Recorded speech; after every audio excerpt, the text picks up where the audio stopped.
Hello and welcome. I'm at the CMT Trade Fair in Stuttgart. I'm going to show you this Frankia K Peak Campervan on the Mercedes base. It's the 7-meter version and you're looking at 135,000 euros for this vehicle, 10,000 of which are that tent in the roof. So I see it won a prize in the European Innovations Award, on which I was once on the jury.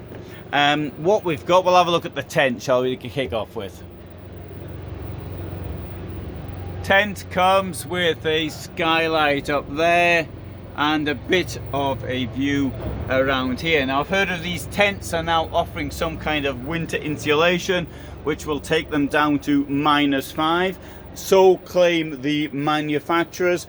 I don't know if it's true or not true because I haven't slept in one in -5. We've got a window here. We've got the seats here. Notice on the right hand side it's bigger than on the left hand side, and I think, to be quite honest, that looks a rather ugly bench layout in a vehicle at this price range. That's just my opinion. Maybe it's the most attractive forward-facing bench in the world. On the other hand, I do like a big table, and that's a really big table, and it can be much bigger because there's another bit under it to allow the person sitting here to be able to use it. Now here's a bit of a racket in the background. This is the end of the day. It's the end of the Saturday, the second Saturday. This is when people should have made sales. I'll talk about that afterwards. Here we've got a kitchen extension. Obviously in the kitchen you've got 2 burners and a sink. They all look the same. What they don't all look the same is in the kitchen block itself. In this case we've got lots of storage down here. We've got a space over there to allow one to prepare food, and we've got the fridge is right the way down here. I'll open this up. Gives you a look at the fridge. You've probably seen plenty of fridges before, but what you won't have seen before is the bathroom, and I'm going to come to that once I've opened all these drawers up here. Now this here is the bathroom. Let's see if I can get in okay. I can. It comes with enormous shower tray there, 2 drainage points come in here. Now the Sprinter is really difficult to build on in my opinion, but nonetheless I think they've done a good job. Now admittedly there's not a lot of space above my head. I'm 175 centimeters, and I think if you're any taller than I am there would be a bit of you might have some difficulty. Obviously I've got my shoes on and I've got a backpack on and I've got a front pack. I've got a pack on my front down here as well, but so that is making me change shape a bit. Bar up here so you can hang your stuff to get dry, or you can even put your coats on here when on a hanger when they're wet, or indeed keep your clothes here, as some people do. There is the bench bench toilet. Excellent use as it is like this. This is the easiest toilet to keep clean to start off with, and I'm really pleased to see that it's not it's fixed and it's not moving around. Under here we have got a sink somewhere. If I can pull it out, I might be able to pull it out. Let's see if I can pull it. There we go. There's the sink pulled out like that. Very good. Oh, that's tough to put back in. I think people might have been playing around with that earlier. Some of Frankia's models, they've put in a toilet which you have to push in like this, and well, many of them it stopped working. Got heating down there as well. That is an unusual. I mean, all camper vans all have heating in the bathroom, but the position of that, it's a height rather than at ground level. I quite like that. I'd rather have seen here though a sliding door. There's your shower head.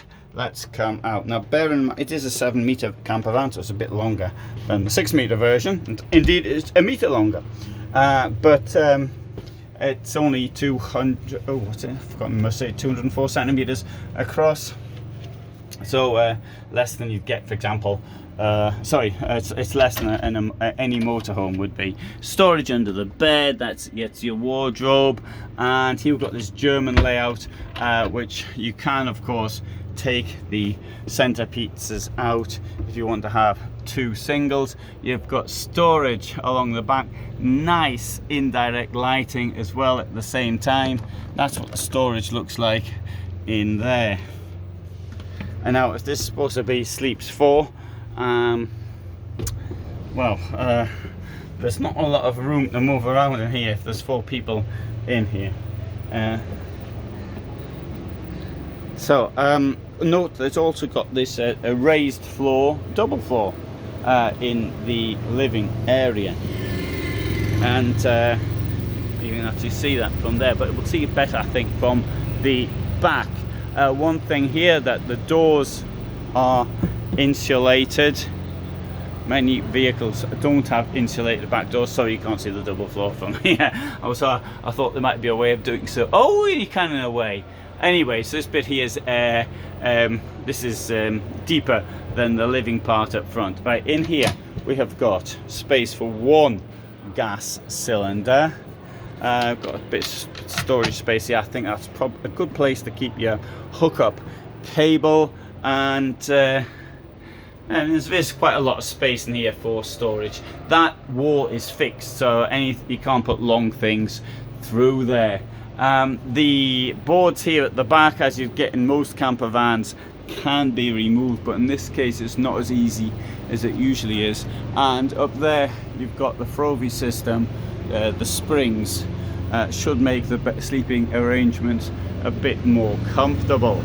Now, what's that noise? Are they actually digging up potatoes or something here? There could well be. I think that's the cleaner going up and down. Somebody will say, well, why don't you do this when the cleaner's not here? Well, I can't, because there's people floating around all over the place, which makes actually filming somewhat difficult. I like the logos on the side. I like the matte black and the shiny black. I think it looks very effective. But that's me, and obviously it's just a matter of opinion. Here, let's push that down there, and this has come to a stop here. Oh, I can't push it any further. Sorry. So I was going to close the door, but I can't close it because the steps are in the way. There you go. There we have the 7-meter K Peak camper van from Yukon, from Frankia. Now these Yukons were introduced around 2019, I think it was, or was it 2018, something like that. So they have been on the go for some time now.